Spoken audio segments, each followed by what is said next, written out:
A new generation? A new generation is coming to power. I feel better about that.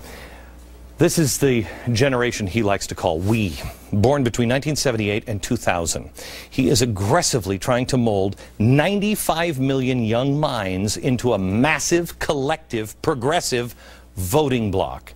It would fundamentally transform America. Watch. We are more globally oriented. We're more ethnically diverse. We're more technologically adept. Better educated. Less politically partisan. And we're the first generation in American history to inherit a nation in decline. Wow. More globally oriented. Stop with your patriotic nonsense, Grandma. We're building a global citizen here. There's no need for U.S. sovereignty. That's for, like, old people. You know, like people over, like, 40. Like, I mean, hello. Remember, Eric in his book, Clown Show. He's having minimal impact, but it's a pattern, and you can find it everywhere, and it's permeating our schools. It is a message that is found throughout the progressive movement, that your children are better educated. I thought our schools were breaking down. How could they be better educated? They're smarter than you, just naturally, somehow or another, smarter than you. You can't begin to understand the things that, well, they do. You're not capable.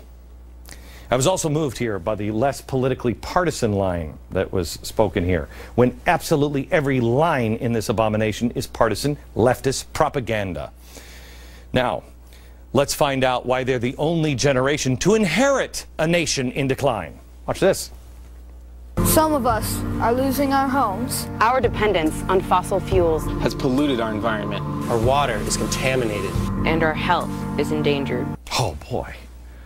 First of all, I hate anybody to lose their home, but could there be a reason for it? Oh, I know. Your uneducated dad, he's probably just not smart enough to hold down a job or join a union. I mean, he's probably much older than 25. And then there's the environmental hogwash. I don't know about you, but I just can't get enough of this discredited hoax. Our water is contaminated. Really, let me show you this. Hey, kids, do you know what this is? The Cuyahoga River.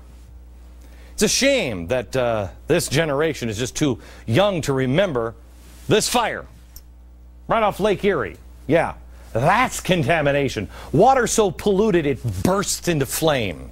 How do you put it out? It's water on fire. Before you start sending your tweets, I know. It is the Cuyahoga River in Cleveland that spontaneously burst into flames, not Lake Erie. Still, let me show you this. I was reading this book the other night, and I read this and I thought, oh my gosh. This is a book called Conquering Gotham, and it's all about building the railroads and what it took and everything else. It's a fascinating book. But in the very beginning of it, it talks about they're coming over here to Manhattan on a barge. And there's this little journal entry from about 1890. It says, today all went smoothly, the ferry engines slowing as the vessel nestled expertly into the railroad dock, where the oily river, full of refuse, bits of wood, straw from barges, bottles, boxes, paper, occasionally a dead cat or dog, hideously bladder-like, its four paws stiff and indignant towards heaven, lapped at the pier. Really? You guys are the first? This is the first generation to have polluted water? The point is, our lakes, rivers, streams, virtually all waterways are much cleaner now in America than they were 20, 30, 40, 100 years ago. Fire! It's on fire! Why isn't it on fire today? Because our standards are higher. As is awareness. Companies can't just dump wastewater into supply water anymore. I mean, unless you're doing business in China, you don't do that. Nearly everything that we do now is cleaner than ever before. I'm tired. I am tired of people feeding my children this tripe, the lies.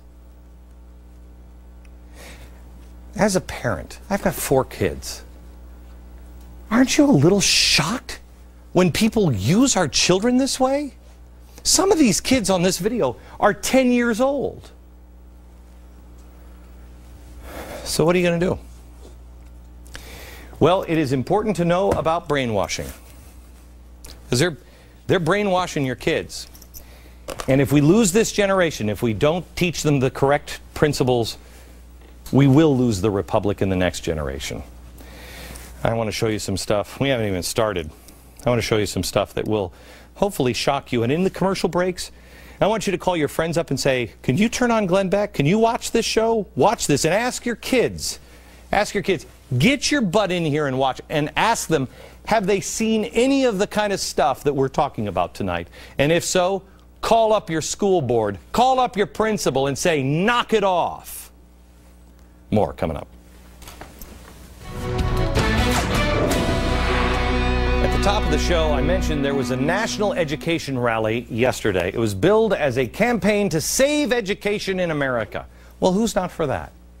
Some of the protesters probably genuinely care about the future of education in this country, but I assure you, those who organized and coordinated this event care even more, but not for the same reasons. Their motive had nothing to do with budget cuts and everything to do with social justice and Marxism. I want to show you a couple of the posters that they put up. Defend public services. Defend public education. Students and workers unite. Wow. Workers unite. Get up and stand for an education. Education is a right. SDS. This is where the underground bomber came from. The Weather Underground. The bombers in the 1960s came from that group. This one, save public education. Keep the doors open. Really. Protect your education. And by the looks of it, they need an education here, don't they? Look at this one. Protect your education. Education is a human right. Really? Yeah. Education. Oh, Dave put an upside down exclamation point supposed to be on that end. No, no. It's weird because that's almost like it's appealing to people who speak Spanish, isn't it? But notice the smaller print here. Resist, mobilize, transform. What does that have to do with budget cuts and teachers? And doesn't it sound and look eerily reminiscent of communist propaganda? I mean, look at that. Look at that. Wow. Have you seen any kind of socialist propaganda like that before? Communist propaganda? They look at all alike. Look at the angry student in this picture. I mean, looks like she got the resist memo, or maybe her teacher just wouldn't let her text her BFF during class. I don't know. Let me go back a minute here to Eric's book and video. Again, I'd show you the real one, but I'm not going to sell another book for this guy. And it's not his book anyway. It's the agenda that I want to highlight because it's everywhere. It's not just him. He's a clown. But I want to highlight the agenda. Watch this. Even though they live in the world's wealthiest nation, Generation We are inheriting a damaged future and a set of potentially catastrophic problems. But we have every reason to be optimistic. Really? Do tell. What are we optimistic about? Here again, Eric. These kids identify themselves as strongly progressive and are fed up with partisan politics. She is? What is she, 13? Imagine my unbridled optimism now. They identify themselves as strongly progressive. Some of the kids in the video are 10, and they identify themselves as strongly progressive? You're not putting those words in their mouth, are you there, Eric? These kids are also fed up with partisan politics. Wow, fed up with it. I don't know what I was fed up with when I was 10. Speed Racer wasn't on every day? What? So what was the theme of this protest yesterday? Protect your education. The poster said nothing of budget cuts. Instead, they proclaimed, defend public services. Defend public services. And education is a right. Education is a right. You know what? Eric is right. That is a nonpartisan issue. Because before the progressive movement, when we were all tethered to our Constitution, not a single Republican or a single Democrat would claim that education was a right. We were educated enough to know better on our own policies. But the school system, they've erased all of that. We don't even teach our Constitution anymore. This is a glimpse of what lies beneath all of it. It is easy to attract people to a cause seemingly as noble as save an education. Who sits there and says, I'm against education. I want kids to be big fat dummy dum-dums. Nobody. But education is not a right, it's a privilege. How many of our students even look at that right as a privilege? They sit there, they don't listen. Because they don't have to earn it. Unless you earn it, you don't value it. If something's given to you, you don't value it.